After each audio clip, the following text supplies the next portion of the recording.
बातम्यांचा बुलंद आवाज महा 24 तास.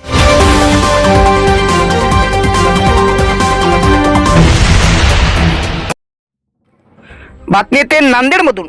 हिंगोलीचे खासदार नागेश पाटील आष्टीकर यांची नांदेड विमानतळावर गाडी पोलिसांनी अडवल्यामुळे खासदारासह शिवसैनिक मात्र नांदेडमध्ये आक्रमक झाल्याचे पाहायला मिळाले.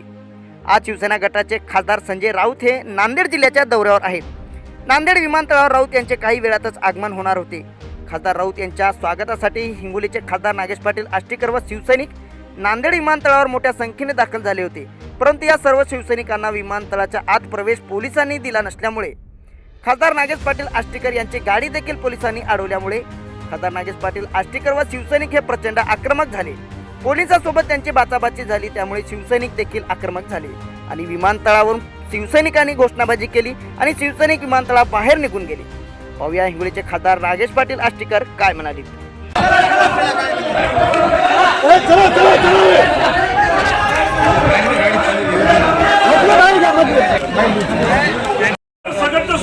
पार्किंग आहे साहेब, पार्किंग आहे इथं. संपर्क प्रमुख जे सांगितलं संपर्क प्रमुखाला सुद्धा रोखलं की त्यांनी रोखले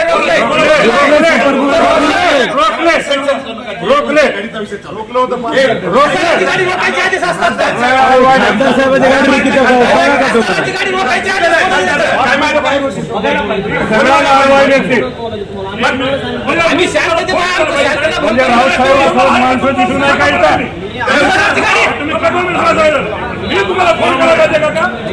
I am junior to you. मी ज्युनियर आहे का तुम्हाला? बस बरोबर. मी तुम्हाला ओळखतो. मी तुम्हाला फोटो लावला साहेब. माझा स्टिकर आहे. माझ्या तिथं संसद मला तिथं ते गाडीला दिलेलं स्टिकर आहे. नाही आता हे प्रोटोकॉल हमेशा राहणार आहे का? नाही हे बाकीच्या चिन्हाच्या गाड्याला प्रोटोकॉल कशा करता गाड्या संजयची भीती काय एवढी? अवमानना वाटते तसं इथचे काही कर्मचारी कदाचित त्या BJPच्या मोडमधून अजून बाहेर पडत नाही आहेत. त्यांच्यावरचा बडगा जे BJPचा आहे तो कायम त्यांच्यावर माझ्या मनानं डोक्यात आहे. मी आता SP साहेबाला बोललो.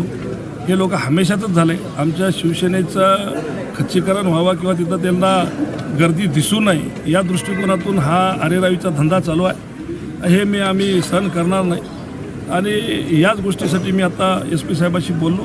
SP साहेब आता माणसं पाठवत आहेत. आम्ही बघतो काय ते.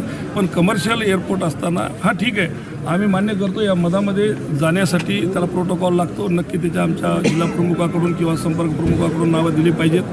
पण पार्किंगमध्ये येण्यासाठी कोणालाही मज्जाव करता येणार नाही आहे. पण अशा प्रकारचा मज्जाव हे सगळ्याला करत असल्यामुळं माझीसुद्धा मी गाडी बाहेरच थांबून माझी गाडी एक गाडी मी इथं संजय राऊत साहेबाला आणण्यासाठी मी रिसिव्ह करण्यासाठी पाठवली होती. त्या गाडीला यांनी अडवलं. हुजत खेळली त्याच्यासोबत खूप वेळ. आणि माझा लोगो मला जे शासनाने भारत शासनाने जो मला लोगो दिला तो लोगो त्याला गाडीला चिटकून असताना या लोकांनी अडवतात आणि इथला PI सांगतो की त्याला ओळख नसेल तर काय मग आम्ही आमच्या जे काय क्रिमिनलचे जसे पोलीस स्टेशनमध्ये फोटो लावतात तसे आम्ही तो फोटो लावून ठेवावं का काय अशी परिस्थिती आहे. आणि BJPचे चुत्या माणसं कोणी रोडवरचे रोड रोमिओसुद्धा तिथं येऊन मधामध्ये येऊन तिथं त्या रनवेवर जाऊन फोटो काढतात. हे कोणता प्रोटोकॉल आहे? म्हणजे त्यांना कोणत्याही गोष्टीची मुभा आहे. अरे कुठंतरी नियम शिल्लक ठेवता का नाही का सगळे धाब्यावर नेऊन ठेवतात? पार्लमेंटरी कमिटीकडं तुम्ही याची तक्रार 100% तक्रार करणार आहे. मी आत्ता प्रोटोकॉलला सगळा 100% मी तक्रार करणार आहे. आणि आम्ही आता असं ठरवलं की साहेबाला त्यांनी जाऊन रिसिव्ह करून आम्ही थांबतोच बाहेर.